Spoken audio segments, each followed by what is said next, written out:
Good evening, everybody, and welcome to another edition of The Ranger Room. I'm Cade Kennedy alongside Andrew Santangelo, and once again, it has been a wild week of football. I mean, I feel like I've said that every week, but it really has.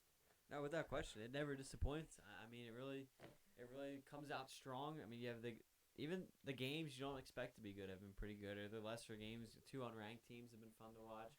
Ranked games have been fun to watch. Upsets. I mean, through these first 4 weeks, I think we've almost had it all already in 4 weeks of play. It's not even counting what's about to happen in the next 8 of the regular season, let alone before we get the bowl season. I know, to your point, I mean, seeing teams that we usually think of as playoff contenders showing weakness this year, seeing Clemson turn into an average team before our eyes in 4 weeks, which I don't Absolutely. I don't think anyone had that one coming, No, not especially at all. after last year. But I mean, it has just been phenomenal to see, and even in the NFL too, we've seen already crazy things happen. Especially if you watched Sunday night last night No, to that was unbelievable. yeah to I mean, prove Aaron Rodgers does not even need 38 seconds, just 37, and he can just roll right down the field. But I'm getting Chiefs have a losing record yeah. through 3 weeks. Yeah, We'll don't get look into that yeah. later, Yeah, we'll get into that later, but don't look now. But Denver is a 2 game lead on Kansas City.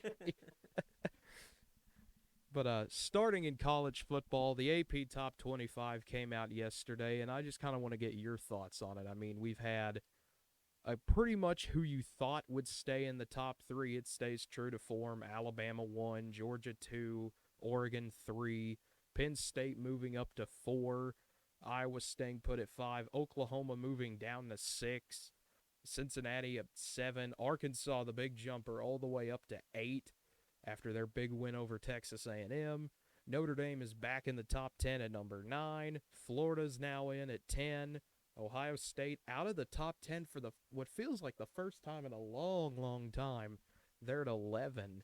And then Ole Miss at 12, BYU at 13, Michigan the big jump up to 14, Texas A&M all the way down to 15. It'll be interesting to see how A&M responds this week. And then Coastal Carolina at 16, Michigan State at 17, Fresno State, the new kind of darling of college football. You nearly beat Oregon, you beat UCLA, you get a scare from UNLV, and now you're number 18. Then Oklahoma State has finally made it in. They're at number 19. Big game this week for them. UCLA at 20. Baylor at 21. Big upset for the Bears. Auburn at 22. They somehow moved up. We'll get to that one later. NC State at 23. Wake Forest at 24. And little old Clemson down at 25 with a 2-2 record. no, it's crazy. I mean, these rankings came out, and I was looking at them. There's a lot of surprises. Meaning not based off how these teams are playing, but based on if you would have told me where they're at coming into the year. That's what's crazy to me. I mean, you tell me Penn State's number one in the Big Ten at number 4 through 4 weeks. That would have been crazy to me. If you would have told me Oklahoma would be 4-0, but they've dropped what 3 spots since Yeah, I the know. season started, but they're still 4-0. That's crazy to me. You talk about. I mean, you already mentioned Fresno State. We see them. You talk about Coastal Carolina there at 16. I mean, they're just all over these rankings. You would have told me Clemson's 25. Wake Forest is 24 in front of Clemson. How is that? Clemson is no longer the number one team in the ACC Yeah, based off of not even rankings. the number 2 team. Not number 3, right? Because NC State. Exactly, yeah. So, I mean, it's unbelievable to see what's going on around the league. You have some teams back in the rankings that we're used to seeing throughout our lifetime, but haven't really been as strong in the last couple of years, and that's Michigan State. I mean, they've kind of been on a downward swing a little bit, but they seem to be going back up 4-0, and now they continue to move up in the rankings. I mean, I don't know. I'm sitting here talking about this. I don't really know where the biggest surprise is yet for me. It might be Arkansas at 8 based off of I never expect them to be playing this well. If you're going off this week's, and I understand Arkansas took care of business, but I was surprised to see an A&M drop that much after a loss to a solid team. So that was kind of a little bit of a surprise to me, and maybe one of the bigger surprises of the week in terms of the downgrade there. And I get it. I mean, everyone else kind of fell apart, or everyone else you see the losses to. But to me, you lose that kind of game, you usually see the team stand pat there. So I was surprised to see A&M drop that much to lose to Arkansas. But listen, these rankings also shape up some interesting matchups here next week, which obviously we'll get into at the end when we wrap up the college week like we usually do. So I'll wait to get into some of those later. But I think, my biggest surprise of the week is probably A&M dropping 8 spots down to 15. But my biggest surprise in terms of where the team's at is I gotta go Arkansas at 8. Yeah. I would say my biggest surprise is how in the world is Clemson still ranked?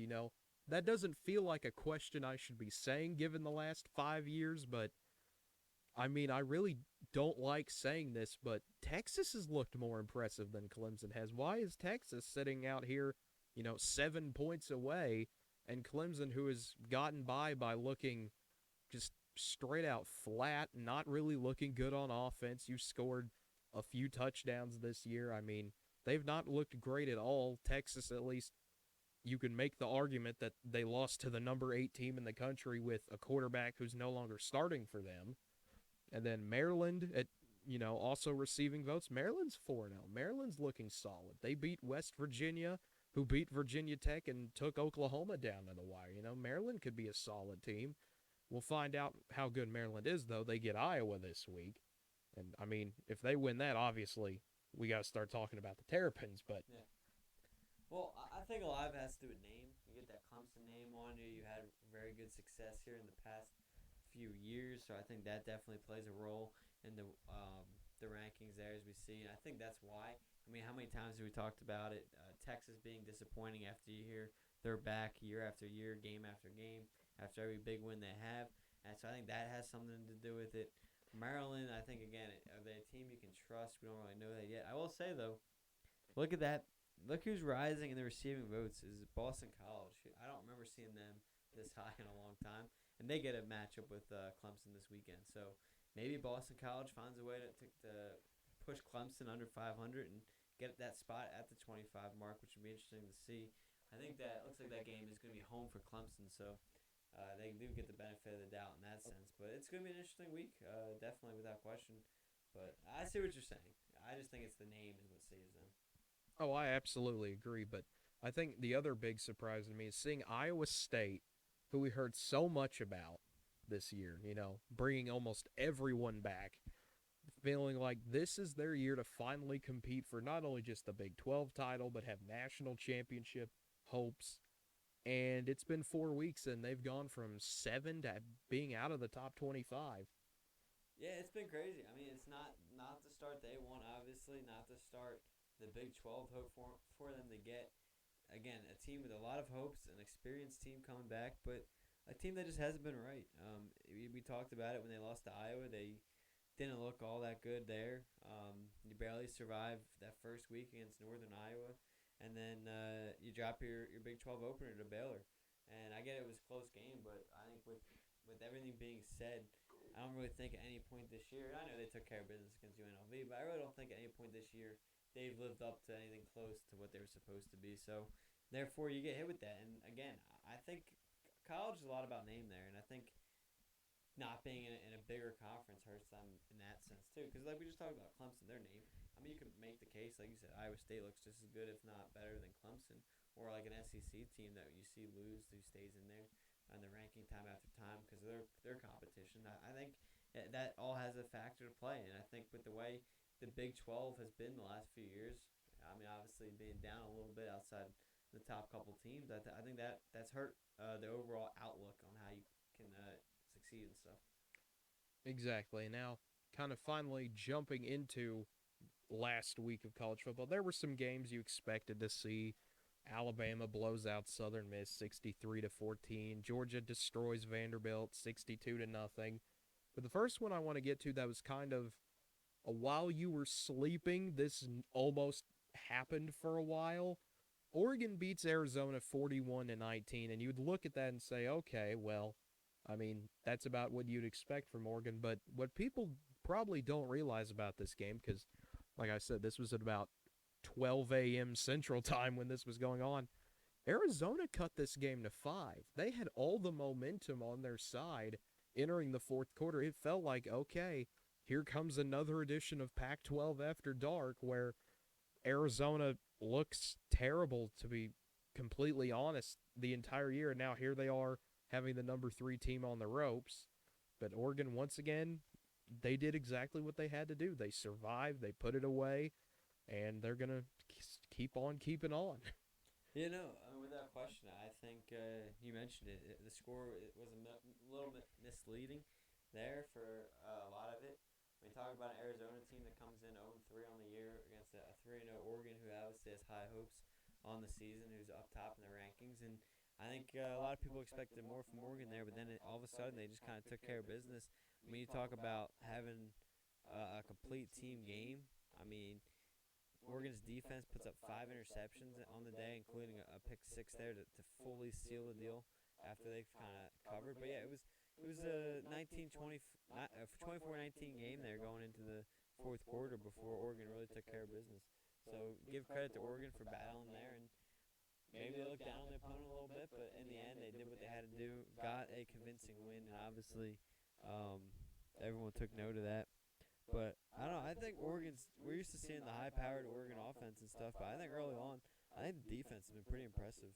I think so, yeah. This is kind of a trend I've seen a lot of this year. Most of the teams who we expect a high power offense from, we've seen their defense have to bail them out. I don't know what that says about college football, that it feels like we're kind of going in a cycle. If you remember, the early 2000s was all about, who could have the staunchest defense and, have 7-3 games and all sorts of things like that.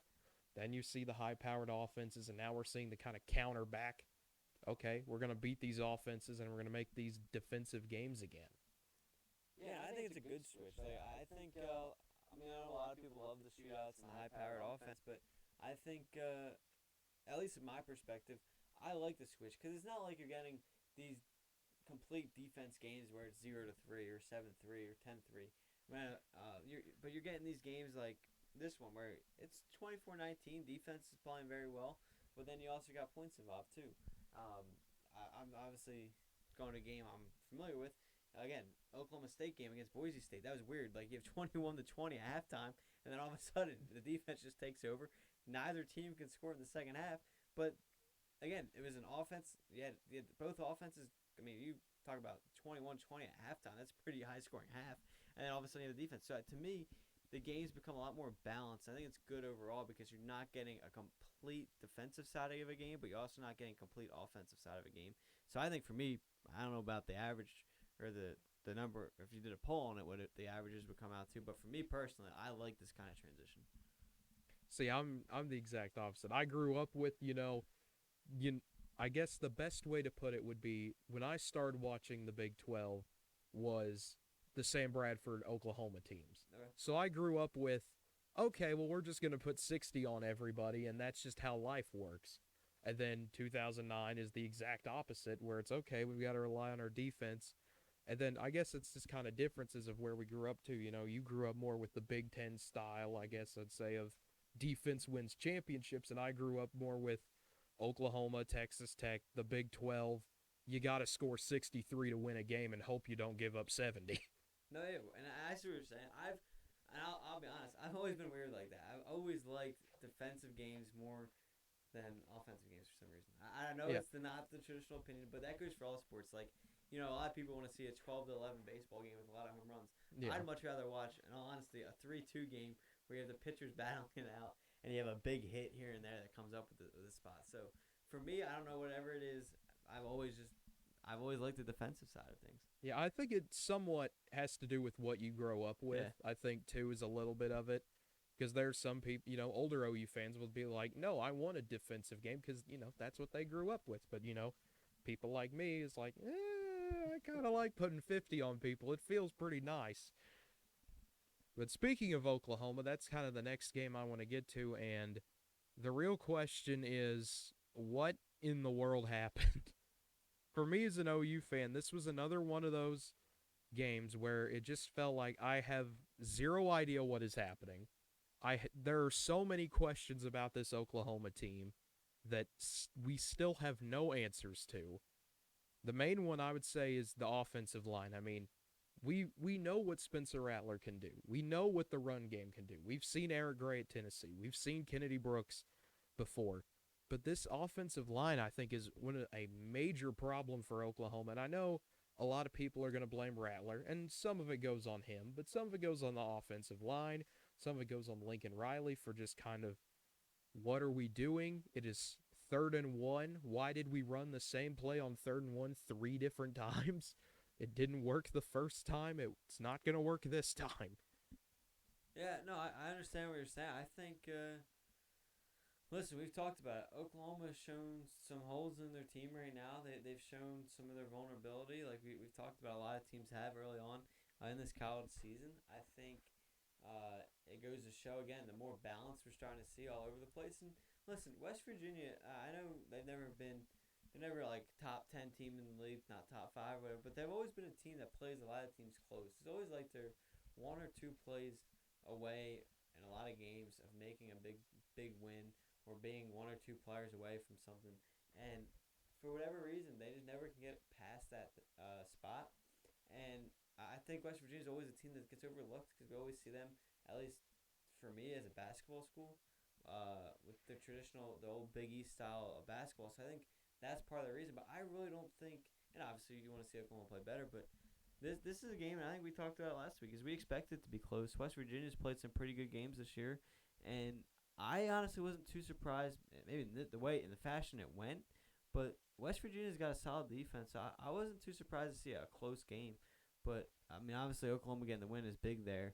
So, again, I think it was kind of a way I expected the game to go, and I still would say, like, Oklahoma's the front runner in the Big 12. Like, I don't think any fans should be panicking in that front.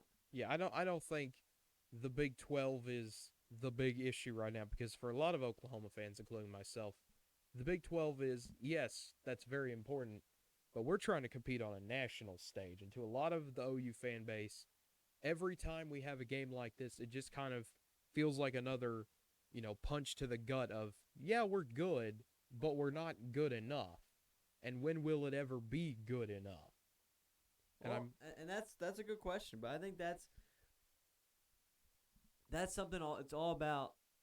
I mean, we hear it. It's not about how you start the season; it's about how you close out and finish the season. I think that's the big thing here. Is you're not. Yeah, it's you don't look the best that this team can play, but they look well enough where they're finding ways to win games, so they're not losing any ground in that sense. It's not like you lost a tough game that's going to hurt your playoff chances. You're still finding ways to win these games. I mean, and then as long as you kind of make that turn toward the end of the year, when I don't know what their whole schedule is like, but I know obviously you have Bedlam the final week of the season. I think they're at final regular season.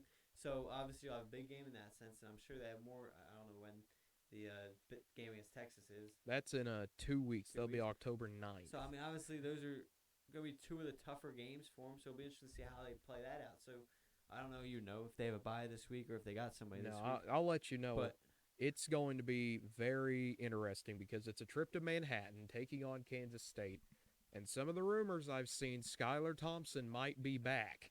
Already? So, wow. Yeah, apparently. What happened to him missing like most of the season? I know. From what I saw, like some video of him warming up in Stillwater, he looked better than anticipated. Obviously, they still didn't start him, let him heal up. But that's just kind of some of the rumors I keep hearing people throwing around. Is don't be surprised if he looks somewhat decent this week in practice if he tries to give it a go.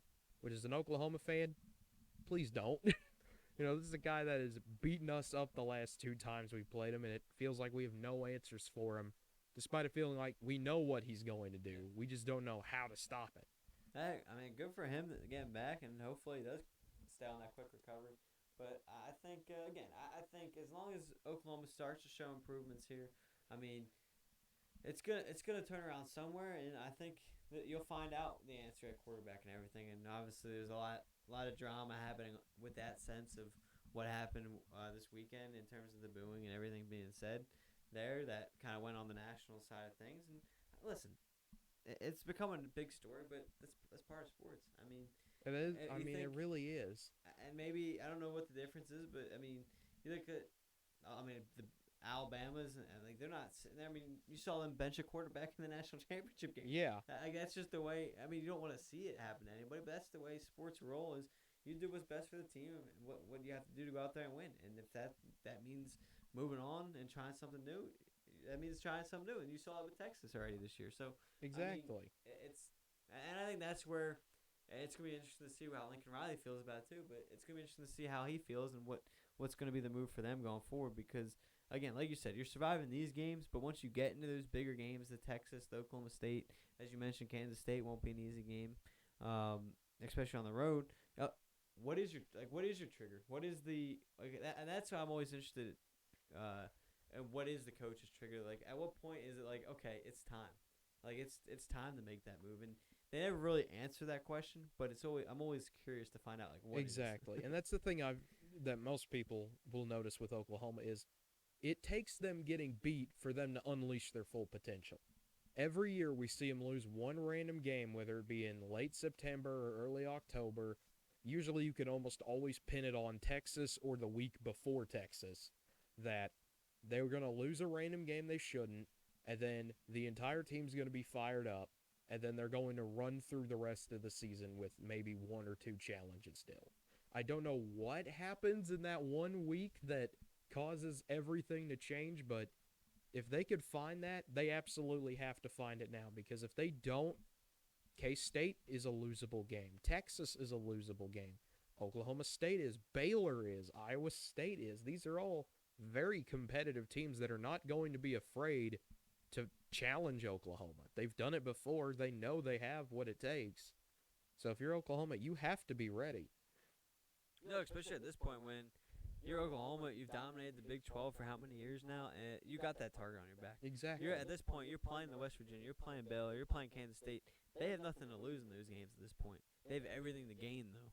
And that's the opposite for Oklahoma is you have a playoff spot to lose. You have the Big 12 to lose. You're the front runner. And I think, to your point, I think part of it, if that's the problem where it's always before a big game like that, whether it's Texas before or after the game, I think you either have the approach of they're getting ready for Texas, like obviously they're not preparing for Texas, but like the players know that Texas game's next week, or if it's the week after, you have hangover from that big win, and you kind of still riding high on that win, and you get shocked early on just because you think you're gonna kind of roll over that game.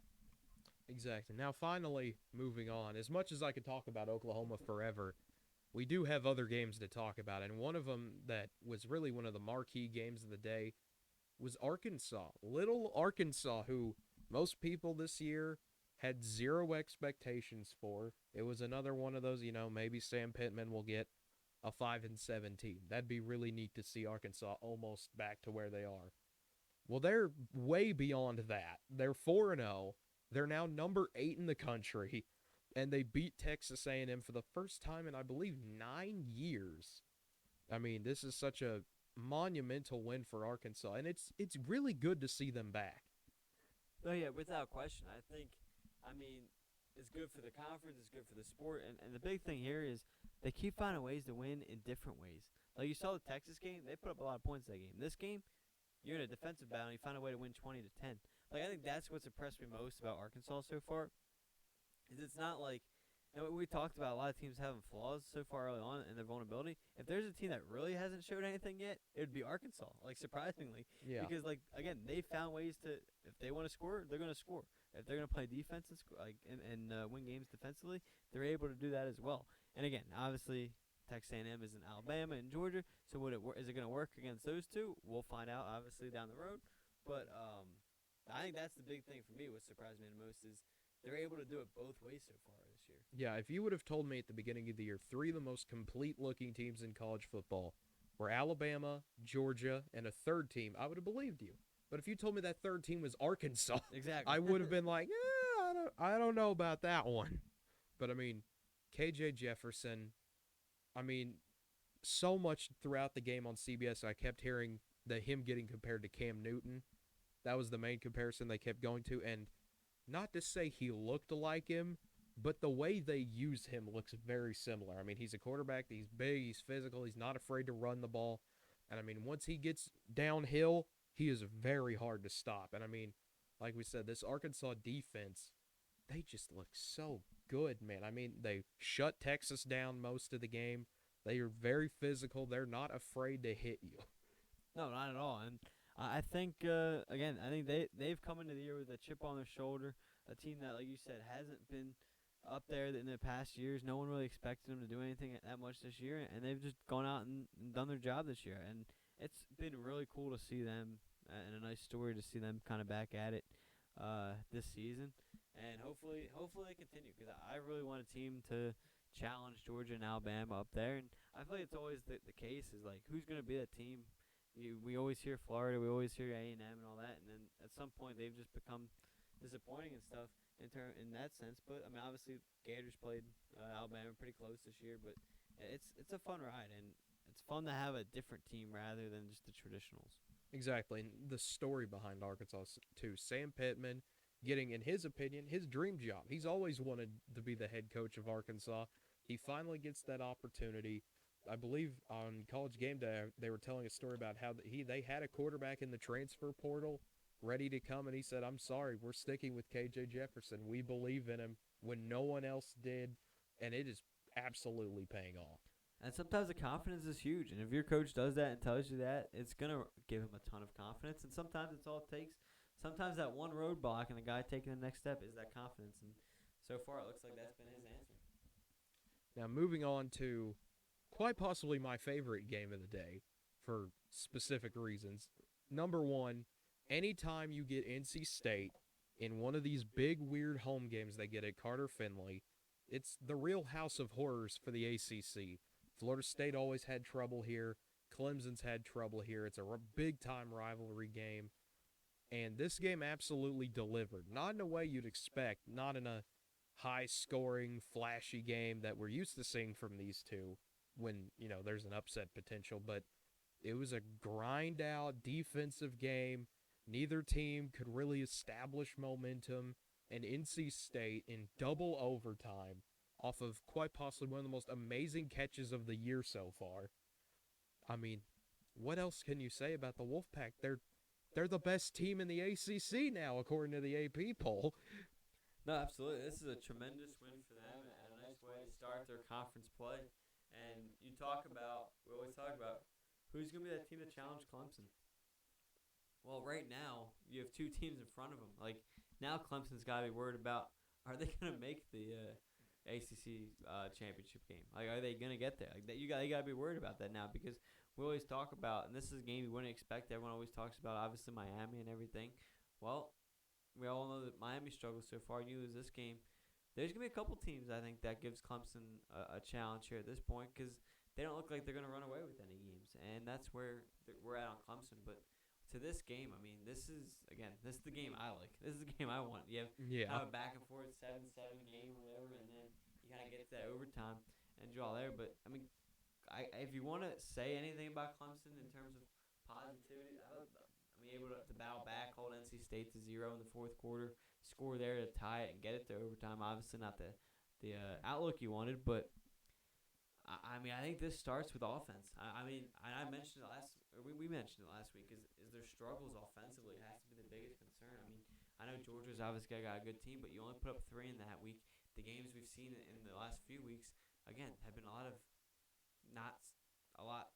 You haven't seen much from the offense, and I think we talked about that. Is even though you won those last couple games, there's still concern on the offense because you weren't beating up Georgia Tech. I think was who they played last week. Yeah, it was a 14-8 win, and it was like you can blame some of that on the rain delay, but at some point, if you can't score more than 14 on Georgia Tech and more than 21 in overtime, nonetheless, on NC State, you have legitimate problems. Exactly, and nothing from that game obviously showed us that. Okay, Clemson's offense is back, so we'll see who they got next week here in a little bit. But listen, there's whoever it is at this point, Clemson's got to be probably concerned. Obviously, especially if it's in conference, is what I'm talking about because you don't know what they're gonna be able to put up. Exactly, and then kind of some stats I want to go over with this game that just showed how this is another one of those that the score looks close, but when you look at the stats, it's oh my goodness, how was this even close? NC State had the ball for nearly 42 minutes. 42-18 in favor of NC State in terms of time of possession. 386 yards for the Wolfpack, only 214 for Clemson. Each team had a turnover. NC State had 31 first downs. Clemson had 10. If you looked at those stats, you would assume Clemson got blown out. But, I mean, give all the credit you can to their defense. They were able to get key stops when they needed to. NC State missed a couple of field goals that would have won them the game. especially driving down the field at the end only to miss a 39-yarder.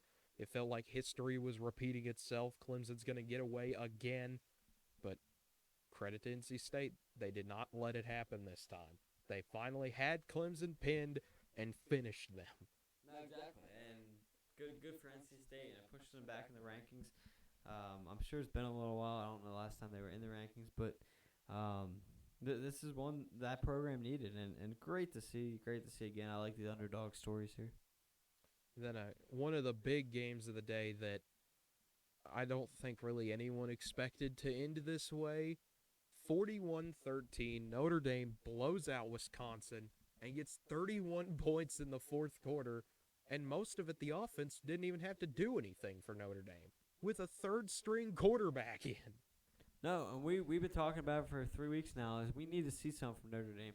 Obviously, with the name and what we've seen in the past, they're up there and everything for where they are in the rankings, and we needed to see something. Well, we talked about it last week. The next 2 weeks, we'll see what Notre Dame really is against a solid Wisconsin team and then a very good Cincinnati team. Well, week one, they took care of business here, 41-13, and you mentioned it, a huge fourth quarter to get that win. Obviously, if you do the math there, the 31 points there, they're losing going into that fourth quarter. But in the end, Notre Dame did what they had to do. They got the win, and again, the game's closer than what the score shows. Seems to be the theme of today. But listen, that's good teams find ways to win, whether it's pretty or whether it's ugly. They just find ways to win, and that's what Notre Dame did here, offensively and defensively. I think with Wisconsin, I mean, it's a major problem now. Graham Mertz throws 4 interceptions, 2 pick sixes in the final 2:13 of the game. I mean, this was just one of those where it's like, okay, maybe Wisconsin could get something and make it a one-possession game. Nope. Oh, that one got intercepted. Now it's 34-13. Let's see what they can do. Oh, they threw another one. And Notre Dame getting a kickoff return in the fourth quarter, too. You have Drew Pine out there, the third-string quarterback. Jack Cohn goes down. He will be back this week from what I've been told and what I've seen. I mean, this is one of those games that just where do you go from here if you're Wisconsin? You got Michigan this week on Big Noon kickoff again. This is your third time being on Big Noon, and you got 0-2 record so far there. Well, I think you hit it on the spot there just a minute ago. Is right now you have to look at where's one of the problems, and one of the problems here has been the fourth quarter, and you got to look at your quarterback here. I mean, you just talked about the interceptions he had in the fourth quarter. Well, you take a look back at week one, the last time they played in a really close game in the fourth quarter, and that was against Penn State. And that game, you were lucky where they didn't turn it into touchdowns, but he had 2 big interceptions in the final. What was it, 7 minutes of that game? I think he threw an interception. So. Defense stops them, then they drive down the field and throws another interception. So I think where you got to look at Wisconsin right now is their defense is playing good because you just mentioned it. 2 pick sixes and the kickoff return. That's 21 points you can take off the board from not really happening from the defense, or the defense giving it up. So the defense is doing their job. So if I'm Wisconsin getting ready for this game against Michigan, you got to look at the offense to step up here. Exactly. I mean, it'll be another big test for the Badgers. It feels like both Notre Dame and Wisconsin have already had a lot of big tests and still will.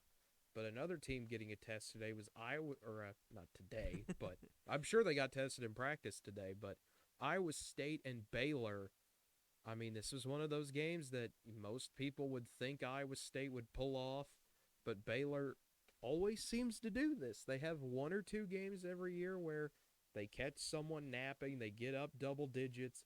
Iowa State has to play from behind almost the entire game.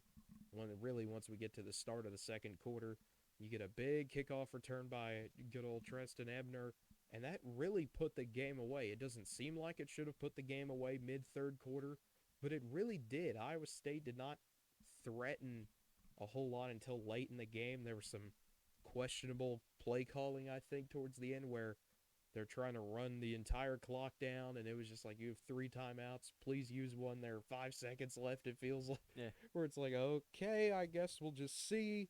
Then Iowa State finally scores. They have an ineligible man downfield. They got to score again. They do. They go for 2. They don't get it. And Baylor's defense, I mean, yes, they gave up 479 yards, but they bended and did not break. Well, and that's what I was going to say is you just mentioned it a little bit ago in a different game, but these stats are misleading. I mean, you look at it, Mm-hmm. 27 to 15 in first downs, Iowa State's favor. 479 yards to 280. That's it basically. And we'll just round up here. That's 200 more yards than your opponent, and you still lost the game. Like, that's just incredible to think about. Same thing with the time of possession. Iowa State, not as much as the Clemson game we just talked about, but 35 minutes to 24 minutes, still a significant difference. And somehow Baylor still finds a way to come out on top. And listen, I think at this point, I mean, we can talk about it, is road games aren't easy to play anymore. I mean, I think that's a big thing here. Is yeah, you expect Iowa State to win on the road still, obviously, but at this point, there is no easy game on the road. We just talked about Clemson losing on the road. Now you have Iowa State losing on the road, and I think that seems to be the theme these days. Is and I don't know if what's kind of changed over the years, but I feel like you've seen a lot more upsets year to year now, especially in home games for that underdog. And I get the whole crowd is obviously backing them up and everything, but for whatever reason, it has taken that next level. I think it really has for these home teams. Well, I think it's kind of something I alluded to a few shows ago. We've seen like such a nationalization of the sport where people can really go anywhere. You're not kind of, well, I only know these Yeah. teams, so I'm going to play there. And I mean, that benefits the group of five as well, especially with UCF going all out claiming a national championship that you can debate whether or not they actually won one, but it was a great marketing strategy. And, they're not just a little school, a little, college in Florida anymore. They're not very little, by the way, but, for the sake of this, they can go after whoever they want now. BYU is not just restricted to the mountain areas, you would think, but they can go wherever they want. So many of these mid majors, you would consider them mid majors, I guess, can do whatever they want now and can recruit, sometimes just as good as the Power Five can. No, yeah, without question. It's obviously become a big thing, and it's become a lot more neutral, like you said, and I think it's only going to continue to stay that way. I think a lot of people are starting to get that feel of let's make a difference rather than let's just kind of sit as a third string or something on a top five team year to year. Like I think a lot of guys want to play these, and I'm not saying they did in the past, but I'm just saying like I think that's also been a thing. Is I feel like a lot of times you see, oh, Alabama's got three great running backs here that two of them are going to sit, wait for that next guy to leave. Well, I don't think you really see that anymore as we saw in the past. Yeah, exactly. And that's something that happened with Oklahoma. They have Tanner Mordecai, who transferred to SMU. They had Austin Kendall, who transferred to West Virginia. Then, when he became the backup there, he transferred to Louisiana Tech. I mean, you can see pretty much if you want to play and you think you're good enough, you don't have to be the backup for 2, 3 years. You can go play now somewhere. Exactly, and I think that with NCAA doing what they've done in the last couple of years to open up that a lot more, accepting a lot more transfers here rather than having some of those rules, I think it's made a huge difference for the game. And I know it's harder on schools and coaches and stuff, but I think overall for the game itself, it's kind of made things more evened out rather than all these stacked kind of teams. All right, in the next kind of interesting game that a lot of people did not expect to be that interesting, Rutgers and Michigan. This was a game that looked over at halftime. Michigan up 20-3. You expect their defense to roll. You're kind of thinking, well, Rutgers is 3-0, but who have they played? And then the Scarlet Knights start coming back. They make it a one possession game with 14 minutes to go. They get the ball late. They start trying to drive. They go for it on a fourth down, don't get it. Michigan was able to kind of just let this clock run out. But I mean, if you're Rutgers, you have to feel at least, a moral victory somewhat, you would think. You have Michigan, a team you don't always play the best against, a big name program, and you had them on the ropes. Yeah, without question, and that's why I was kind of I was kind of surprised to see the love for Michigan here in this past week. We saw them move up a couple spots here because it's probably because of the quick start we saw, as you mentioned, 20-3 at halftime. But and we've talked about in the past is teams get up big and they kind of overlook that second half and let teams back in the game, which you probably got here.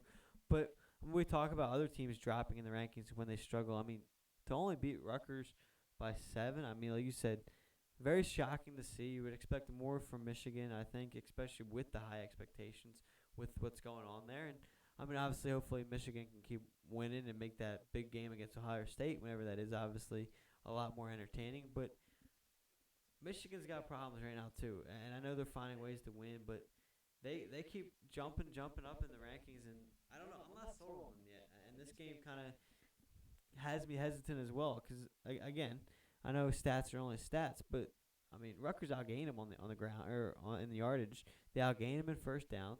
The big thing in this game was the a key Rutgers turnover. Michigan didn't turn the ball over, and then Rutgers beat them all time of possession. So I mean, in a lot of spots, you could say Michigan kind of lost in some areas in this game, and that's where I was kind of surprised to still see the hype around Michigan after this week because again, they really haven't shown me that they're going to compete against some of these Big Ten teams. I mean, to me, they're still behind Ohio State, they're still behind Iowa, and they're still behind Penn State off the top of my head. And I get it. We just talked about struggling Wisconsin, but I mean, Wisconsin losses, their losses are to some pretty solid teams. So I mean, I wouldn't really say Michigan looks all that better than Wisconsin right now either. Yeah, I would tend to agree with that. And I think the next game we'll bring up, I think, kind of goes to it as well. But I mean, the Big Ten East does not look as good as most years. You think of a strong Michigan State, Penn State, Ohio State, Rutgers and Maryland kind of just exist, and then Indiana's usually the wild card of are they going to be good Exactly. or not. But this year, Michigan hasn't really impressed me. Ohio State, I haven't been sold on No. them. Penn State's the only one that's looked really decent. I E- mean, they've had some flaws at times, but for the most part, they've looked very good. Exactly, and they were kind of in a close game for a while with an FCS team this Yeah, with week. Villanova, I Uh, checked the score and yeah, see it's 17-3 at the halftime. I was thinking, what? I'm not. I'm not sure that score's correct. And then I flip it over, and they're like, "Yeah, Villanova's playing better than expected." I was like, okay." no, yeah, no, it was close for a while, and then yeah, and Penn State doesn't even they didn't cover the spread against Nova either because. And I know Penn State had it in control, but I think Villanova scored a couple late touchdowns there to get it. I think it ended up being like 20, 21 point game. But no, yeah, and that's where it's gonna be. I'm highly entertained to watch how this Big Ten shakes out. I think in the end, the Big 12 is gonna come down to probably OU and OSU most likely there at the Bedlam game like it usually does. You're gonna get the SEC. You probably have the Alabama Georgia game like it we usually used to seeing, but really the Big Ten right now, and especially the Big Ten East, like you mentioned, I really don't know how that's going to shake out. I think again, Penn State can win that, Ohio State can win that, Iowa can win the Big Ten right now. I mean, again, they've put themselves in a hole, but depending on if other teams can beat each other up, I don't know. I forget. I have to see where they're at, but like even Wisconsin. I mean, I get they have two losses already now in the Big Ten, Yeah. but or no, Notre Dame's not Big Ten. What am I talking about? They only have the one loss, I right? mean, it feels like Notre So Dame's in the Big Ten some years, yeah, but right? you It's know, Notre Dame seems like they're either in the Big Ten or the ACC, depending on the year. yeah, depending really on the month, because there'll be some months they'll play like Virginia Tech and Florida Yeah, State and Clemson. Then one month they'll play Michigan, Michigan State, Purdue. yeah, exactly. They'd be like, "What conference? Pick a conference." So I got a little caught up there and confused. So really, Wisconsin isn't out of it because No, you they just only have got a the one one loss to Penn Penn State. State in Big Ten play, and I mean, if you beat Iowa and Penn State, and Iowa are going to have to play Yeah, each other in a few weeks. You can easily redeem yourself. And with Minnesota losing to Bowling Green, I think we kind of right. saw how Minnesota's going to look for the rest of the year. So I think the Big Ten is the most open conference, not really knowing who's going to come out of it. I think the ACC and Pac-12 want to throw you an argument there, but they always seem to be that way. Yeah, but like even The them, ACC more who's 2 through 14, but this year Clemson's in that mix. even them though, like I think we'd agree it's probably gonna be Oregon. Like when it's said Yeah, and done, it's probably gonna be Oregon that wins the Big Ten. When it's probably. all said and done, I still think Clemson's gonna find a way to shake out that conference. Yeah, I really don't know. We can get to that in a moment, but the next game I want to talk about, Nebraska, they kind of woke up. That Oklahoma game woke them up. They go into East Lansing. They played convincingly. I mean, Adrian Martinez didn't have an amazing game by any means, but they were still able to take Michigan State to overtime. Michigan State needed a punt return to really get momentum swung back in their favor. And Nebraska losing in quite possibly one of the weirdest ways possible, where you turn the ball over in overtime and Michigan State's able to get a chip shot field goal. Yeah, no question. And talk about a tough stretch. You go from Oklahoma playing at Oklahoma to at Michigan State. I mean, it's going to be really tough for on Nebraska there. And two very tough games, and they were in both of them. And I think that's a great start for a program that's trying to get back on track to what they used to be. Again, you're not finding ways to win those games, but you're finding ways to be in the games, have a chance at the end, and that still is alarming. That's how you get your program back. And I think when it's all said and done, it's going to go a long way for the university and the college as a whole. And I think they're definitely on the right path. And I think that's what these last 2 weeks have shown. I think obviously just got to clean up a couple things, and they'll be on their way. But listen, I think it's safe to say right now you can't overlook Nebraska though anymore. That's for sure. I think so. And the thing about Nebraska that I remember kind of the last few years that I know Scott Frost gets a ton of heat, and for some games deservingly, like the Illinois game earlier this year. Yeah. But he always seems to keep Nebraska in games. It feels like every time they lose, aside from a few blowouts thanks to Ohio State and others, they're always, it feels like, in games. Like Oklahoma was a one possession loss. Michigan State's an overtime loss. Illinois, it was a bad loss, but it was still, they made it a game at the end. Like, they're not getting blown out or anything by any teams. They're kind of, they play to their competition, I guess you could say. And eventually, once Nebraska, I think, figures out they're a team that can run the football well. But it felt like at the beginning of the year, they were trying to force Martinez to throw. They're just trying to force him. And I think in the Oklahoma game, we saw him kind of figure out we want to be a more physical, dominant team. They did it again today, or they did it again against Michigan State. Had time of possession for 37 minutes. When you're able to out Big Ten a Big Ten team, Nebraska not a traditional Big Ten team by any means, but when you're able to kind of do that ground and pound game on Michigan State of all teams, a team that was kind of notorious for it for a while, it's just really impressive to see, Nebraska's not done yet. They could still maybe make a bowl game, with Wisconsin. That, I don't want to say that's a winnable game, but I mean, the way Wisconsin's offense has been, who knows? That might be first to 10. Without question. Without question. And, I mean, being in the Big Ten, obviously you have some opportunities. Yeah, you obviously got the high-power teams we've been talking about, but you also have your chances against Rutgers and Maryland and stuff. And those are the games, obviously, to get the bowl game you're going to have to take care of. And I think, again, this year they're going to be able to. And we'll see where they are at in terms of home and away games and how that helps them. But, no, Nebraska's on the right track, and I agree. I would not be surprised at this point, seeing how they're playing, seeing them make a bowl game. But another surprise in the ACC, once again, it feels like full of surprises. The three teams we were told about at the beginning of the year to watch in the ACC were Clemson, North Carolina, and Miami. Clemson's 2-2, North Carolina's 2-2, and Miami's 2-2. North Carolina gets not only beaten, but blown out by Georgia Tech, 45-22. Georgia Tech may be a little bit better than we thought. I mean, you do have that Northern Illinois loss hanging over your head now for the rest of the year, but they just made Sam Howell look okay. I mean, yes, he still threw for 300 yards and 2 touchdowns, but you expect a lot more from this North Carolina team, and they really haven't provided anything. No, without question. I think North Carolina has been one of the most disappointing teams of the year in college football. They obviously had a lot of praise coming into the year. You have a veteran in Sam Howell coming back, a quarterback I really liked. I think he's going to be a pretty good NFL prospect as well, and something I'm really looking forward to in next year's draft, seeing where he falls. Because I think he can be a pretty good quarterback, and he's a guy I had a lot of expectations for. Like you said, yeah, his numbers, you look at him, don't seem all that bad, but listen, it's because they're playing catch-up all the time, so they have to throw the ball. I know. And that's why his numbers are probably a little skewed like that. And again, I'm a big fan of his, and I was hoping to see more from him and North Carolina because I like watching him play and North Carolina as a whole. But no, yeah, I've been pretty disappointed with North Carolina. I'm not even a North Carolina fan, but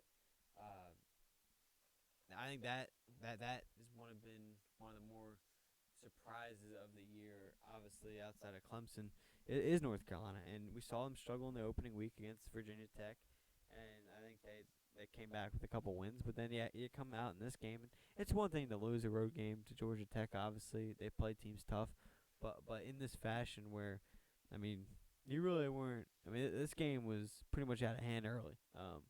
In early second half, Georgia Tech kind of put their number on this game. And listen, North Carolina is going to pay for it, but luckily for them, again, we talked about the struggles in the ACC. Luckily for them, Clemson already has a loss. Miami's already have a loss. I mean, Georgia Tech has a loss. I mean, the ACC is going to be up for grabs as well, obviously. So if you're able to turn it around, obviously your playoff hopes are pretty much out the window. But in terms of conference championship, listen, if they turn things around right now and they take care of business, you're going to have opportunities to win those big games and get into that championship game, and then anything can happen. So there's room to turn it around still in the conference, but they obviously have to do it now rather than later. Exactly. And then, speaking of oddities, this was a game that made no sense. And I mean that in every sense of the word. Auburn has one of these every few years. They beat Georgia State 34-24. But do not let this fool you. Georgia State was up 24-12 at halftime. This was one of those games where Auburn did not look good. TJ Finley comes in at quarterback for Auburn, replacing Bo Nix. You know, if you remember the meme of the beginning of the year in April, talking about how he was a dark horse for the Heisman, he's having fun.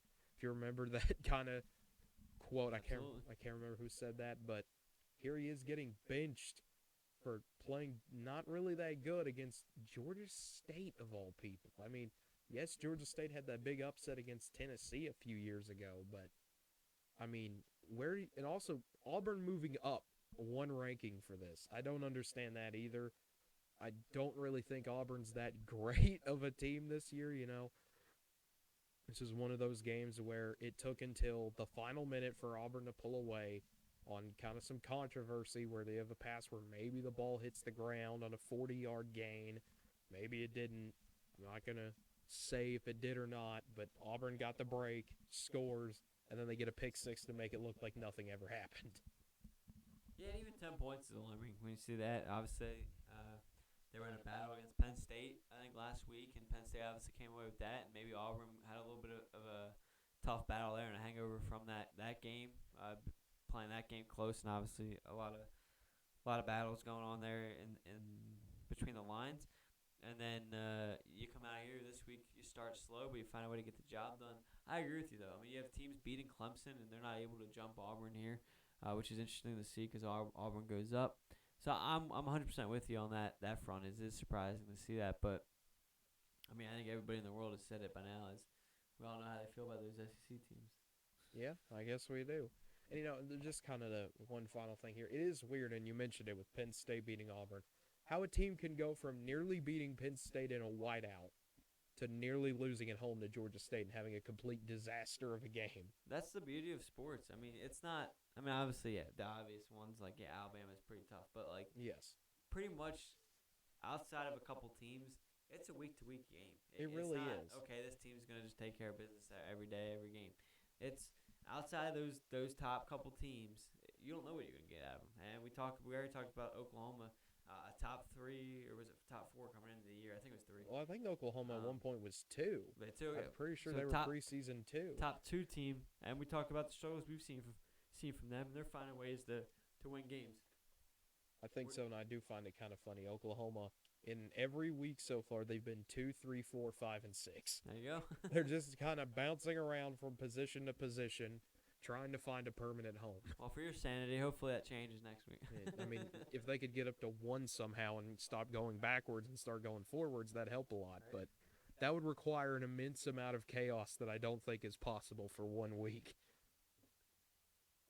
But the final game here to kind of wrap it up, coming back to Oklahoma, the state of Oklahoma. Oklahoma State found their offense and then lost it again. Yeah. I mean, I don't know if they need to start putting posters around Stillwater or what, like missing second half offense or last seen against Tulsa a few weeks ago. I don't know if they got lost on the road trip up to Boise or. It's been crazy. I mean, talk about funny games or weird games, odd games, whatever the word is for it. How about back-to-back weeks? Oklahoma State looks like they find their offense. 21 points in the first half last week, 31 points in the first half this week, and then 0 points in the second. Like, back-to-back games, you score 0 points in the second half, but you still find a way to win both games. Like, that's just, to me, that's crazy. That's a crazy number. And not only that, how about the defense? I mean, you give up 20 the first week, and then 13 this past week, and then they only go up 7 this week, so a little bit of a difference. But I mean, listen, I think this is the story of Oklahoma State. You don't know what's going to happen at this point. Like, who would expect their defense to continue to carry them week in and week out? Hopefully, the offense can finally get it going. But my thing here is the special teams is an issue, and I think that's the second. I believe that's the second kickoff return already they've given up for a touchdown, and it's only 4 weeks in the year. I think so. Yeah. So I mean, you let these teams stick in games because you're not stopping the 99, 100-yard kickoff returns. Because I think it was the Missouri State game. I think that's how they got one of their touchdowns. It might have been. Keep it close. I don't remember. If I remember correctly, but like you take off those points. I mean, you're looking a lot better shape. 31-13. And then that was a while ago. I can't remember exactly what the score was in that Missouri State game, but it was a 23-16 game. Yeah, it was a very close game at the end. It was a close game. So like, you take away those points. I mean, these games are a lot farther out. So I mean, like we've talked about, a lot of teams have things to clean up. One thing for me for Oklahoma State through these couple games would be special teams. To not state an obvious thing there, and I think that's something they'll have to go going forward. But again, you had a ranked team coming into your house, which again we were kind of surprised last week we were talking about. But this was a game Oklahoma State needed. In terms of that, they take care of business. We'll see what happens against Baylor next week. Obviously, that'll be a pretty good game to watch. But I'm still very concerned about the team as a whole. I think so. I think, though, despite the special teams miscue and all that, I think this is despite the second half offense going missing in action again, this was still, I think, the best game Oklahoma State has played all year. Absolutely. When you look at, nearly getting upset by Tulsa, nearly getting stunned by Boise on the road, the weird Missouri State game, to finally just kind of, okay, here's a top 25 team. We're just going to kind of steamroll them in the first half and then let off the gas. You can't do that, obviously, when you get to the Texases and Oklahomas of the world, and maybe even the Baylors, as we'll see this week. But Oklahoma State looked good. The defense, I mean, that's just what you expect at this point. Their defense is going to be a problem for a lot of people. I'd like to see what happens when they play someone with a bit more firepower than K-State having to play their backup quarterbacks. And we'll get to see that, fortunately, later on with, Gary Bohannon this week for Baylor, who some have already started to call RG4. I don't know why, but that's a thing now. There's a lot of quick comparisons now these days, and that's one of them. Yeah, I guess so. Anytime Baylor is a dual-threat quarterback, I feel like that's just going to be a thing that happens now. Not that question. That's the way it just rolls. I guess so. I mean, speaking of the way it rolls, we're rolling into next week looking at college football. Yeah, great segue right there. But kind of looking at some of these games, we've got Saturday. Obviously, the big one that I think is very weird being an 11 a.m. game. Arkansas and Georgia, the game day game. I wish it was not an 11 a.m. kickoff, but it is. I agree. I mean, that's kind of depressing to see as an 11 a.m. game with Indiana, Penn State being the night game. Yes, Beaver Stadium at night, always very fun, but Indiana's just not it this year. Well, besides the fact, though, quick, I mean, I guess a little bit of a tangent, but yeah. I mean, you mentioned game day being there, right? Mm-hmm. Well, I mean, from someone who experienced game day as a student at Oklahoma State for Bedlam, yes, it's a great atmosphere. Love going. You get there early, you have fun and stuff. Well, how are you supposed to enjoy it when your game's starting at 11? Game day goes till 11.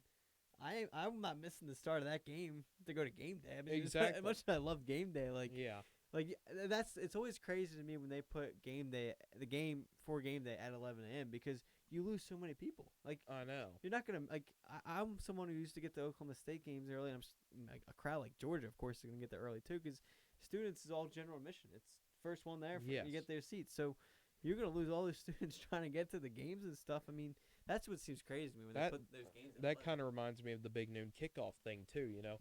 Okay, it's nice having a little pregame show, but when your game starts at 11 a.m. and half the show is inside the stadium, what is the purpose of being out there for an hour when you can already go inside and just find wherever they are in the stadium and watch it on your phone, I guess, in the stadium. Exactly. So, like, not even talking about the game itself being at 11 because that's a great game you want to watch late at night, Yeah, obviously. But like, just the sense of it is what shocked me the but most about I it think at 11 too. the reason for this being an 11 a.m. is for several reasons. Number one, I think everyone thought Arkansas was going to get beat by A&M. I think everyone was like, okay, Arkansas, had a good run, but now they're a top 8 team.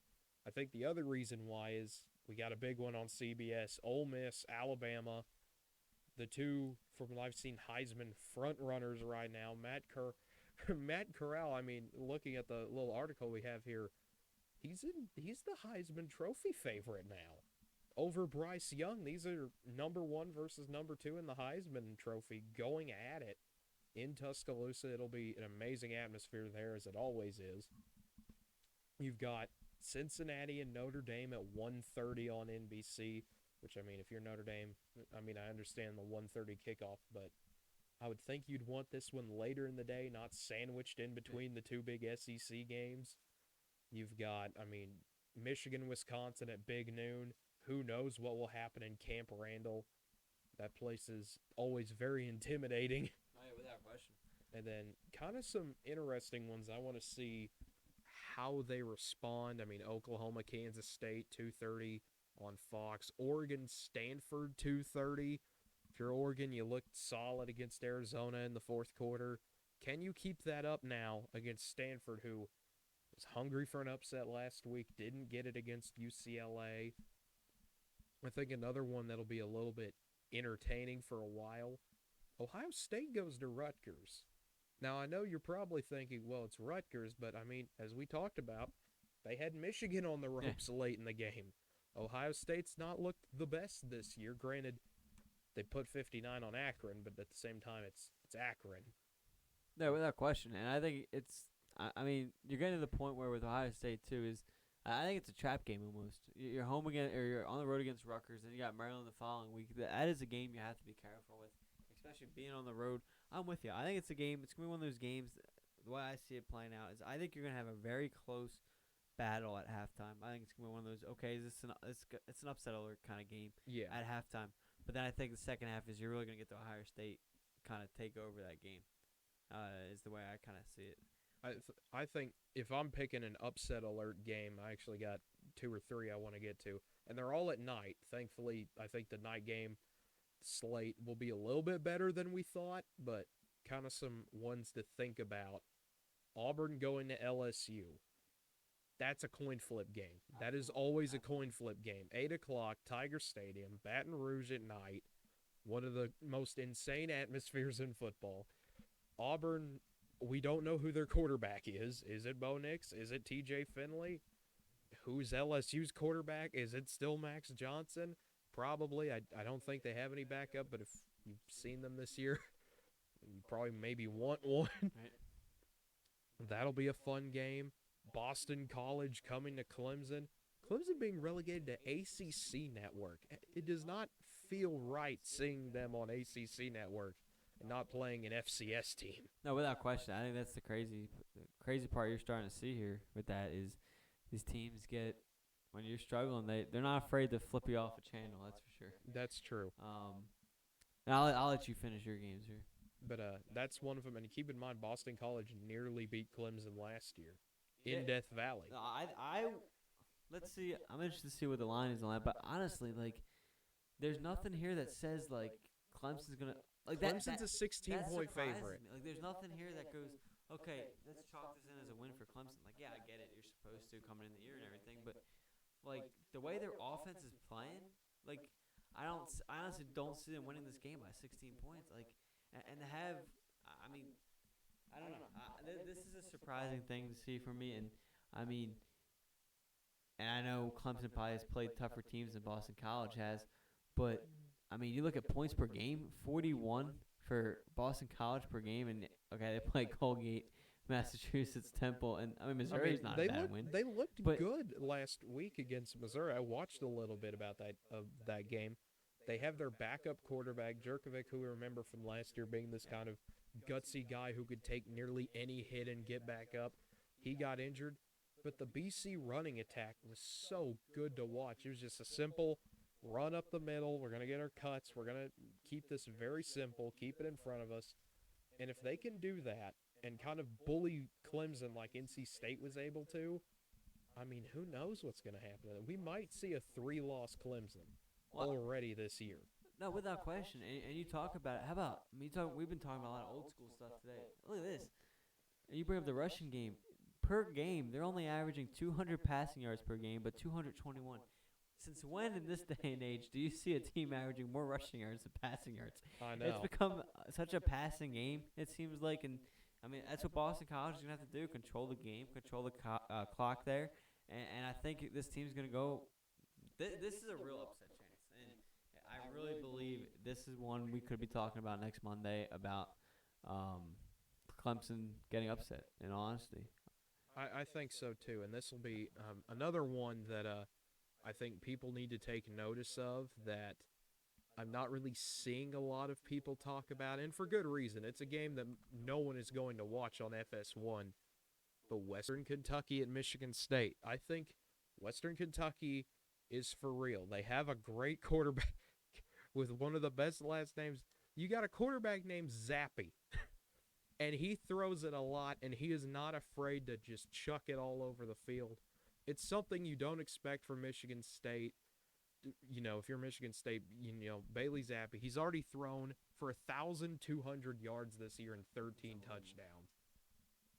I mean, Western Kentucky's going to put up points. That's what they love to do. They've always loved to put points on the board. If you're Michigan State, you can put points on the board too, but you're more of a defense-oriented team most years, especially with Mel Tucker being the head coach.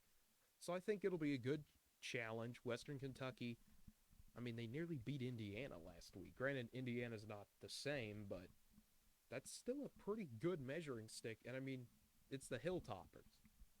What a name. Right. You got to love a team with just kind of so far out there that makes no sense, and then they finally have some talent with them, which they've had for the past few years, but they always kind of seem to go under the radar. I mean, if I'm Michigan State, you might think, oh, it's Western Kentucky, but you need to take this game seriously, or we might be talking about, hey, what happened in East Lansing?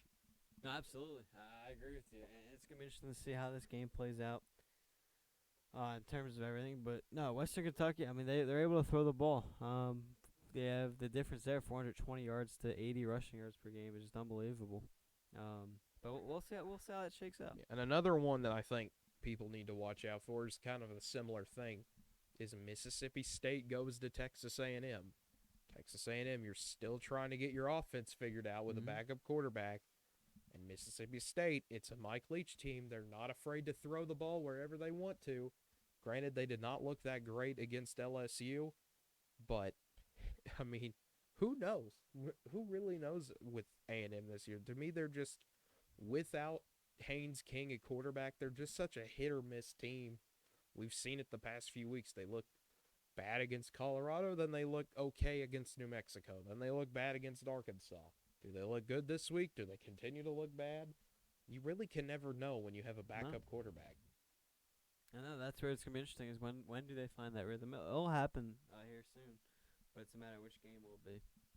Exactly. I think that kind of, unless there's any upset potential games or any specific games I didn't mention you want to talk about. There's one small game I just want to bring up, because when you have a school finally get ranked after a very big win, and it's against a lesser team, but a game I kind of want to look out for is, how does Wake Forest respond after a big win?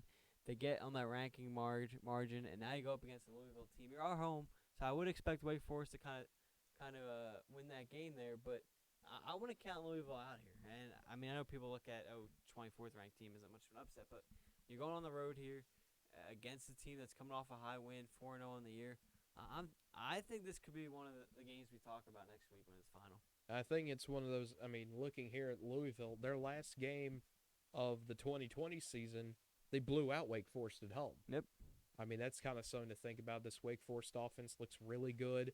And this actually is a good point on the topic of Wake Forest, because they're a team that if they can get past Louisville this week, I want you to look at their schedule here real quick. Syracuse on the road, Army on the road, Duke. at North Carolina, NC State, big rivalry games. This is a Wake Forest team that we might be talking about. Every year you get one of these teams that seemingly comes out of nowhere and is 8-0 that you don't think about. It was Minnesota a few years ago.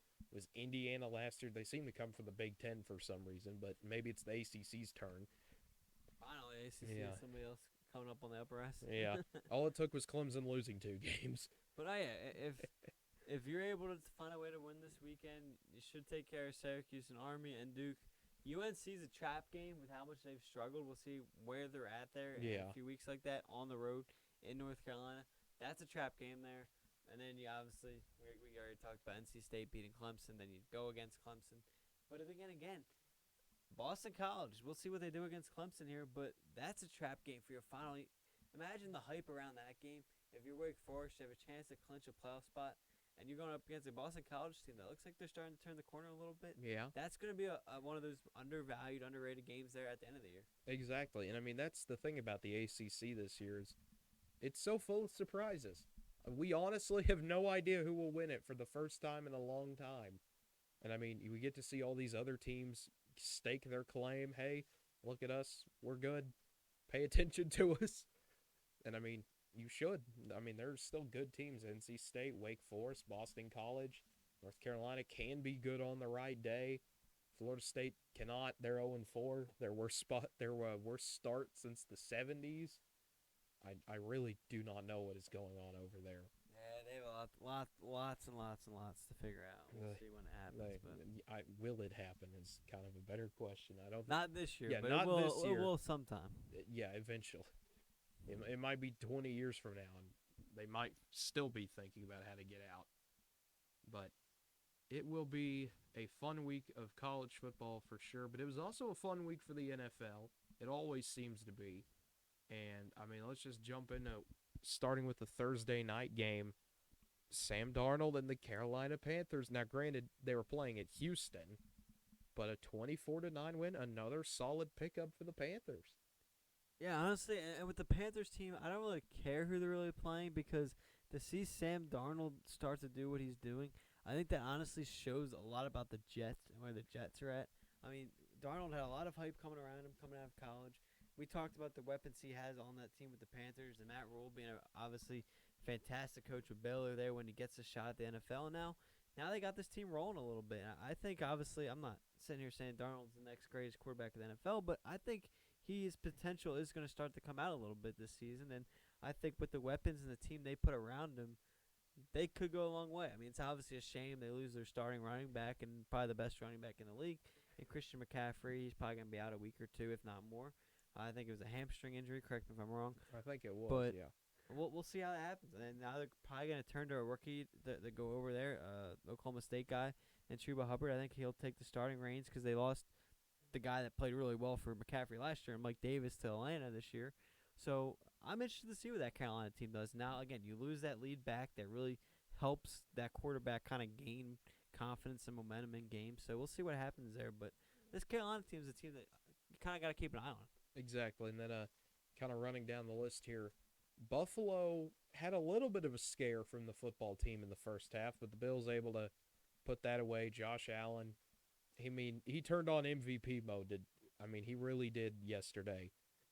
Oh, no, without question. I mean, listen, people were talking about who's going to win MVP, Josh Allen or Mahomes. I mean, I think we have that answer a little bit here early. Obviously, a lot of time left, but we talked about Buffalo struggled a little bit in Week 1 against Pittsburgh, but then they come out here and listen. Like you said, it was close for a little bit, but overall, Josh Allen did his job. They took care of business. Not much room to be worried about there in Buffalo. Yeah, and speaking of people doing their job, Cleveland defense did its job against Chicago.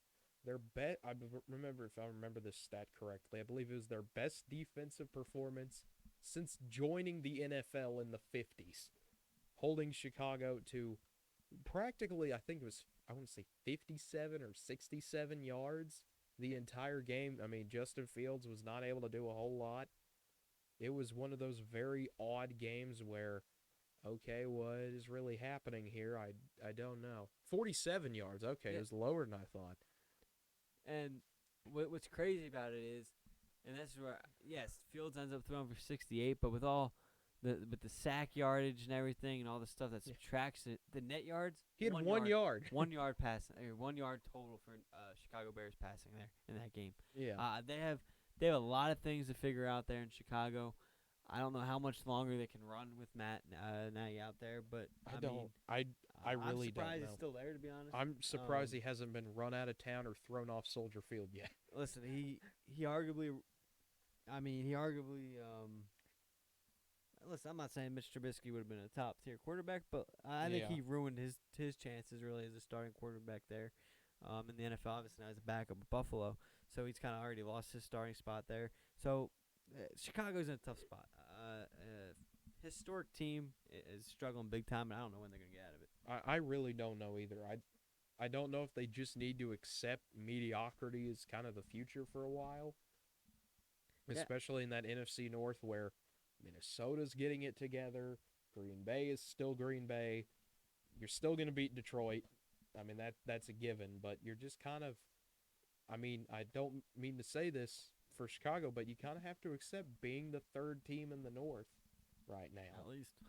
But speaking of Detroit, they found another way to lose. I thought I'd seen it all with the Lions, but getting beat on Justin Tucker breaking the record with a 66-yard field goal on what should have been called a delay of game, where the kick banks off the crossbar in. I mean, how else do you top that if you're Detroit? There are so many weird ways they have lost games. At this point, I feel like they're just numb to it. A 19-17 loss to the Ravens. Yeah, it's not the fact that you lost to the Ravens. Obviously, the Ravens are a pretty good football team, but it's how you lost. You control that game pretty much.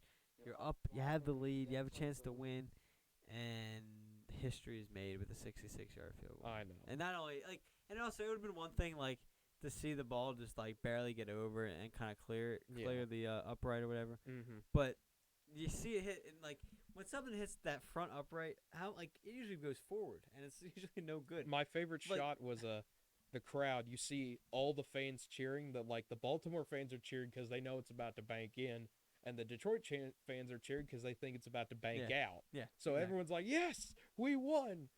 Wait, what do you mean it went in? Right. And imagine being obviously if you're behind the field goal post, you obviously saw it go in. Yeah. Well, I could see your top section. You're probably thinking that ball misses, and then you see the ref put their hands up.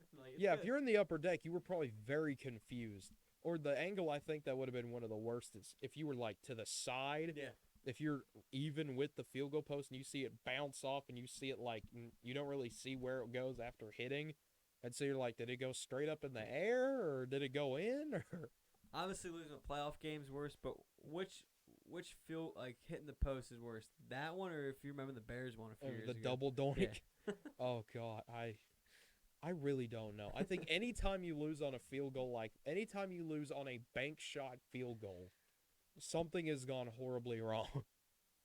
No, you're not wrong. It's the way sports are. Some people get happy, some people get heartbroken. I know. That's the power kickers, and we'll get back to the power kickers in a little bit. But next game up, Tennessee doing their thing. They beat Indianapolis. Ryan Tannehill, Derrick Henry, doing what they do.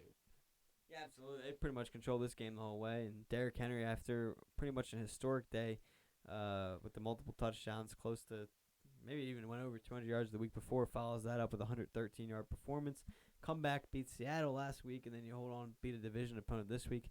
Tennessee's starting to look like that team we all expected. I really think Tennessee's a team to look out for there in the NFC. And then the Chargers go into Arrowhead and beat the Chiefs. This is something not a lot of people expected. Not at all. You can't predict Kansas City turning the ball over 3 times in their first, three or four possessions? It was ridiculous. I think Mahomes has 5 interceptions already this year. That's like unheard that. of. He went into the year with not one September interceptions, and now he's got 5 to start this year. It's been crazy for that Kansas City team, and obviously still early on.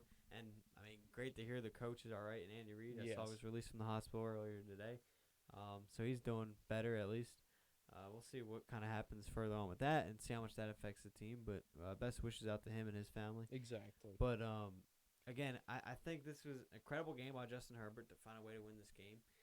Chargers really battled. They were up most of the game, then the Chiefs came back. I think they took a lead for a little bit, but credit to the Chargers, kind of just answered right back and then held on there for the win. And then the next game we got up here, New Orleans, the Saints. I mean, they just keep winning. They go up to Foxborough. They beat New England. They make Mac Jones look like a rookie, basically. He has a few bad turnovers, and the Saints capitalize in a 28-13 win. What is the Saints team? Like I just can't figure it out. The Saints are an enigma. They played great opening week. I forget who they lost to and struggled. I think in week 2, right? Or they 3-0. I'm pretty sure. No, I remember they looked. They became the Buccaneers of a few years ago, essentially. Where they're just, they lost to the Panthers. Not only did they lose to the Panthers, they got blown out by the Panthers. You blow out the Packers week 1, then you get blown out to the Panthers, and then you win pretty much controllably against the Patriots there.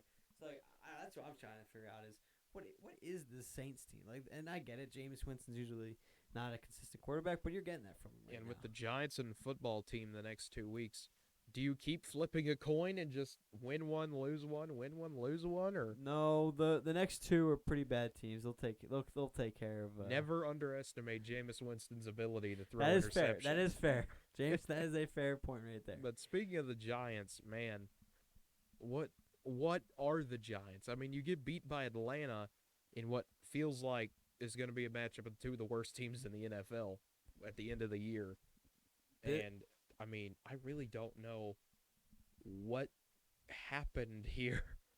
This is a very ugly game for the Giants, and as are most games. Yeah. You start out 0-2. Listen, I love watching this. I know, yeah. But speaking from a Giants point of view, if you're a Giants fan, like you expected more from this team so far. I mean, obviously they took a chance on who they drafted there, Daniel Jones, a few years ago, but. Man, I don't know what they got to get right there, but to lose that kind of game to Atlanta with the struggle Atlanta's had so far early on this year, you're home. You got a home game. You have a chance to get that first win under your belt. Obviously, in one of the probably lesser, worst conferences or divisions in the National Football League in the NFC East. So I mean that every win's big there because you're going to be playing down to the wire. But I mean that's a tough loss, and I mean let me just say Joe Judge is not in good shape right now. Oh no, and another person not in good shape, Ben Roethlisberger, and the entire Steelers organization. You get beat 24-10 by the Bengals. Now, granted, Joe Burrow played pretty well. The Bengals looked pretty good with, kind of converting into the OU teams of old with Joe Mixon and Samaje Perine at running backs. But I really do not know what is going on in Pittsburgh. What changed between that week 1 win over the Bills and what we've seen in the past few weeks? I think their defense played exceptionally well against the Bills there in the opening week. Big Ben's starting to come back down to earth with kind of his age and everything, and you lose Deontay Johnson, your number 1 receiver. I forget what his injury is, but then you lose Juju here in week 2 due to a rib injury. So I think you're down your weapons. Like you said, Joe Burrow played out of his mind, but I think Steelers just have a tough road ahead of them because of where Big Ben's at and the injuries they're already dealing with. Watt's out, so you're already missing a big link there on defense. So Steelers got a long road ahead of them just because of where they're at. But I don't know, and yeah, I'll say it, but like I don't know how much Big Ben's got left. But listen, whether he's got another 3 years or whether he's done after this year, Steelers haven't put themselves in a spot where they got someone to replace him anyway.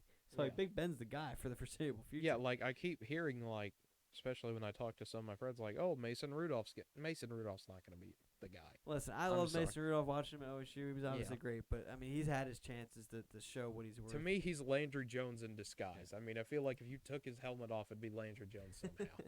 But then, we'll see what he's got. Yeah. I'm sure he'll get another chance this year. I'm sure he will at some point. But next one up here, Arizona struggled a bit with Jacksonville for a while, but eventually pulled away with a 31-19 win. We got Gus Johnson to call a kick 6. I'd say this was mission accomplished in this game. Absolutely. Gus Johnson is one of my favorite broadcasters. He is. Time. He's so good. He is. But listen, Arizona is a fun team to watch. Kyler Murray, I really like watching him play. I continue to say it. I think Arizona is one of the dark horses of the year. I think Yeah, they struggled early on. Trevor Lawrence looked pretty good, but in the end, they took care of business. And it's not like college football where if you struggle and win, you're gonna get points off for those final days in the playoffs. But in the NFL, all you gotta do is win. As long as that win is next to your name, it doesn't matter because seeding doesn't matter on how well you look. It just matters on that record. And Arizona is a team to look out for. Is all I gotta say. Exactly. Now, a team that is looking good right now, but they haven't really played anyone this year. We'll figure that one out this upcoming Sunday. Denver shuts out the Jets 26 to nothing. I mean, it's kind of just another day of being the Jets. Zach Wilson once again not looking the best in the world, which you kind of expect from a rookie quarterback. Not to say he needs to be great immediately, but Exactly. I think you got what you got out of the Jets. But here for Denver, I get it. You beat up on a bad team. I think there's still stuff to take away from it. I think I so. think Yeah. the duo of Cortland Sutton and I know he's hurt, but Jerry Judy. I think that's gonna be a pretty good duo there. And then I'm blanking on. I think Noah Fant, the tight end, some good weapons there. I like what Denver's starting to build. They have a defense that's been very solid year in and year out. If that offense can start to click, they're a team that could find a way to get that. I'm gonna keep the Chiefs as the favorite in the division. I'm not ready to give up on them, so I'm gonna say Denver could fight for a wild card spot there, and obviously maybe we'll see what happens to the division record as well. Yeah. Maybe they fight for the division, but realistically, if assuming Kansas City turns around at some point, I think Denver could be a runner for the wild card spot. But another team in the AFC West that you got to look out for him, Las Vegas, Derek Carr. He's kind of like the one of the most underrated guys, I feel like, in that we all know he's good. We all see it. We just don't really talk about him that much, but he does exactly what he has to do to win, and that's what the Raiders did, a 31-28 overtime win over Miami.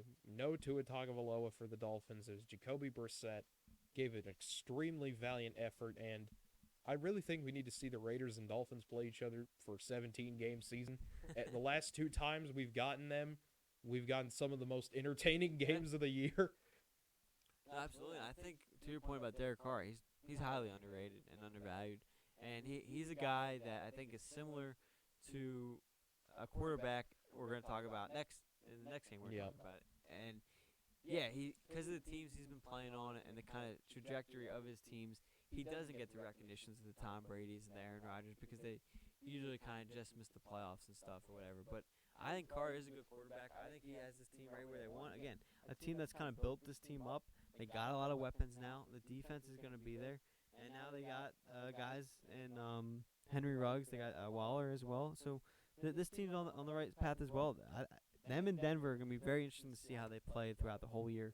But both them 3-0, top of the AFC West, looking good. I think that's another thing to mention in the AFC West is everyone's kind of building up there. You know, the Chiefs had their run where they were kind of uncontested, but we saw the Chargers are now building. The Raiders are building. Even Denver, like you mentioned, is building up. The AFC West is not the pushover it was 2 years ago, whereas, the Chiefs are going to run it. The Chiefs have some competition now, and they're 2 games behind Vegas. I mean, this is a great head start to capitalize on if you're the Raiders. You could probably make a case that could be the best division in football right now. You could like make this the Wests in general are both pretty good, exactly. AFC and NFC.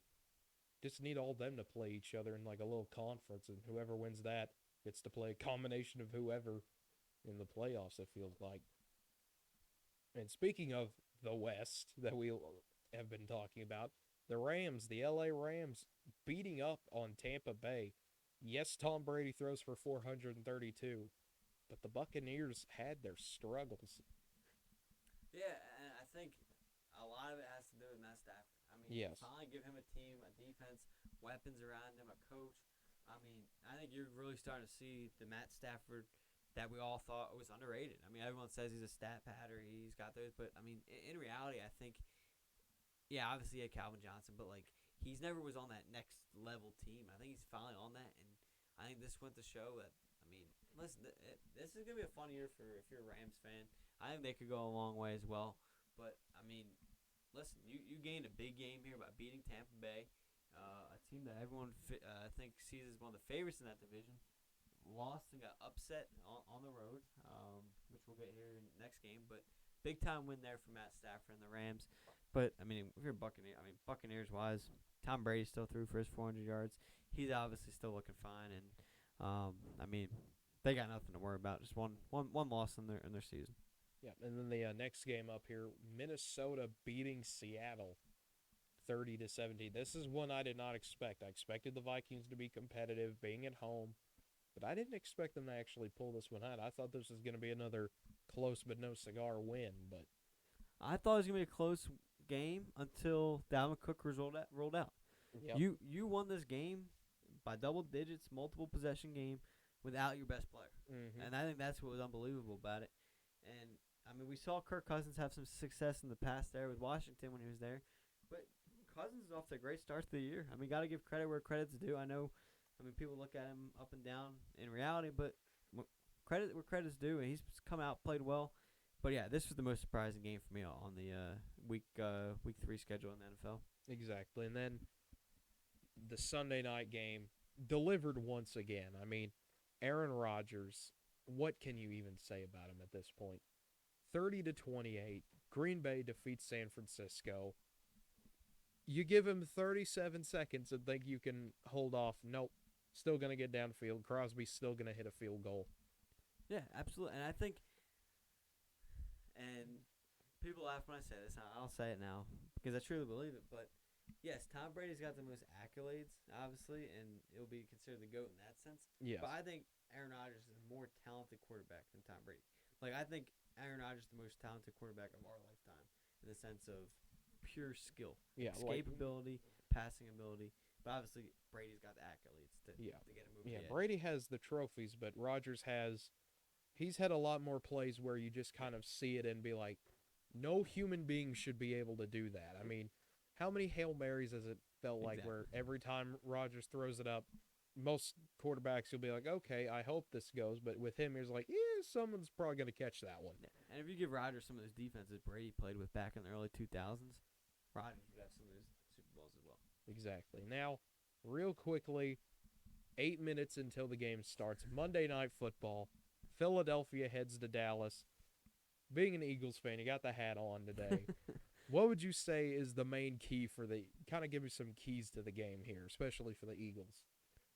I think keys to the game is for the Eagles, and it sounds cliche, but you're going to have to take care of the ball is a big key because Dallas has the most forced turnovers so far on the year, while the Eagles are, I think, one of 2 teams without a turnover so far on the year.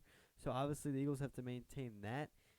Dallas' standpoint, I think a big thing for them is they're going to have to obviously you know where you're going to get in Dak. I think a big question mark with Dallas right now is the run game. I think they need to establish the run game early on because that's the best part of the Eagles' defense is stopping the run. So if they're able to kind of, from a Cowboy standpoint, if they're able to get off a good start to the run, it's going to be interesting to take there because, and I've said this to other people, but I think Pollard's almost looked just as good as Elliott, if not a little better to start the year, in all seriousness.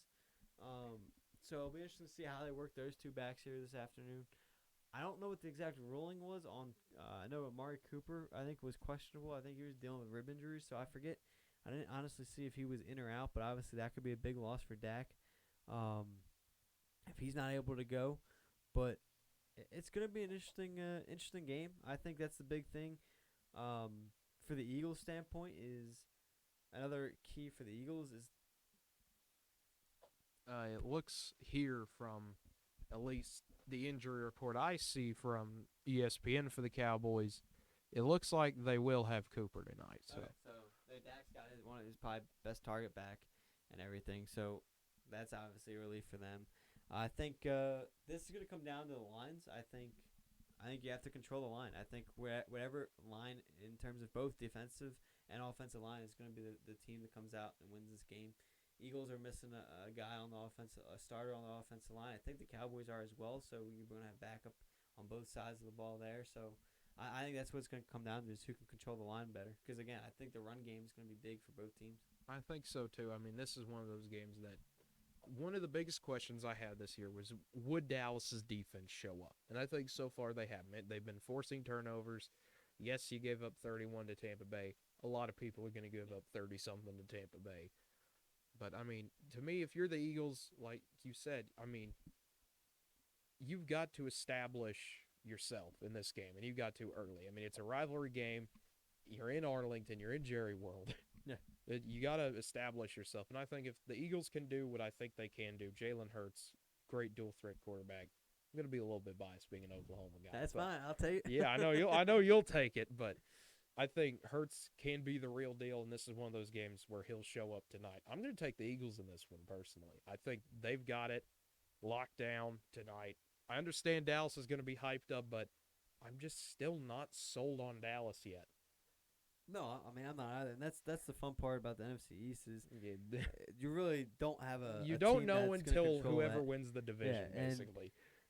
listen, it's gonna be a fun battle. You have two rivalries going at it, or two teams going at it for a big time rivalry. Listen, Eagles Cowboys aside, I love what ESPN's done with the Peyton and Eli thing. I think that was Yes. genius. I love watching that stuff. I don't know how much I'll actually pay attention to it tonight with it being my team playing. Yeah. But no, I think it's going to be a one possession game, and I think it's going to come down to the end. But I think the Eagles can obviously win this game. But I think it's going to be interesting to see how a rookie head coach here handles a big game like this. I think so, too. I mean, yeah, you beat the Falcons on the road to open up the season, but this is like your first like real road test, just because of, I mean, we all the everything, the Philly fan base and everything with obviously we hear that everything would have like how passionate and everything. So I think this is the real test of the rivalry for him. Like this, you had a 49ers team at home and he struggled. So I'm interested to see how he responds, because he admitted to it, calling a bad game against the 49ers, and he regretted a couple plays. So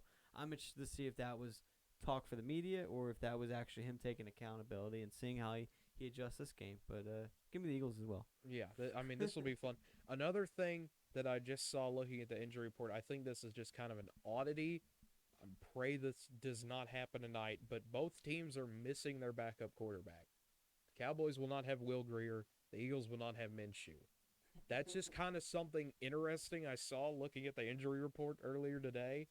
Was, boy, that's kind of odd to think about. Obviously, I hope nothing happens to either quarterback. I hope we get to see a very fun game, but it will be a blast. It always is when these two get together. Anytime the NFC East plays each other, you can just kind of flip a coin, and it'll probably land on its side. That's kind of how Absolutely. I describe the division. No, you're not wrong. You're not wrong at all. And it's funny. I feel like I could be completely wrong with this. I'm just going off feel. But I feel for whatever reason, the Cowboys for some reason always win in Philly, and the Eagles always win in Dallas. I don't know why. I don't know Like either. off the top of my head, like I could be completely wrong if you actually looked at the numbers. But just when I watch these games, I feel like I'm sometimes more confident in these games away than I actually am home. I don't know. I mean, Philadelphia, maybe they have so good of a home field advantage of, every once in a while getting frustrated with their own players. It feels like they're on the road. But, I mean, actually, let's just kind of look this up here. I know we'll be pretty much running into the start of the game, but actually, I kind of want to see that is kind of a funny stat if you think about it. Just see here if good old Wikipedia is not wanting to cooperate tonight, I guess. I mean, that doesn't surprise me at all, but let's just see if we can see who can race to get this first, I guess. Looking at the Eagles here, just trying to find if I can actually get this here. Rivalries with the Cowboys.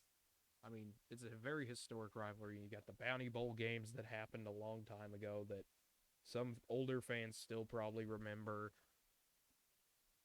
So many crazy moments between these two. Let's actually look at this season by season results. Let's see here. Yeah, sure enough. When the Eagles are in Dallas, they have a very solid record, and when the Cowboys are in Philly, they're usually pretty good. Let's actually look this up here. 1-0, 2-0, 2-1, 3-1, 4-1, 5-1, 5-2. Yeah, the Eagles have a 6-4 record in Dallas the last decade, and then the Cowboys have a 7-3 record in Philadelphia. So weird things in sports. Yeah, exactly. And I mean, the year the Cowboys beat the Eagles win the Super Bowl because that's how life works for some reason. But yeah, I mean, really is no telling what's going to happen. And even looking, last year was a bit odd in that both home teams won. That doesn't happen. First. Yeah, that really is a first. But it will be an absolute blast to see these two usually split when they go up against each other, and it'll be very fun to see what happens tonight. Absolutely. I can't wait and look forward to talking to you again next Monday. Yep, and I will be back not next Thursday, this Thursday. Nearly took myself a week off, but this Thursday, Connor and I will be breaking down college football, getting you ready for the weekend there. It's going to be an absolute blast. Have fun and enjoy that, and look forward again next week. Yep. Alrighty, for Andrew Santangelo, I'm Cade Kennedy, and this has been the Ranger Room.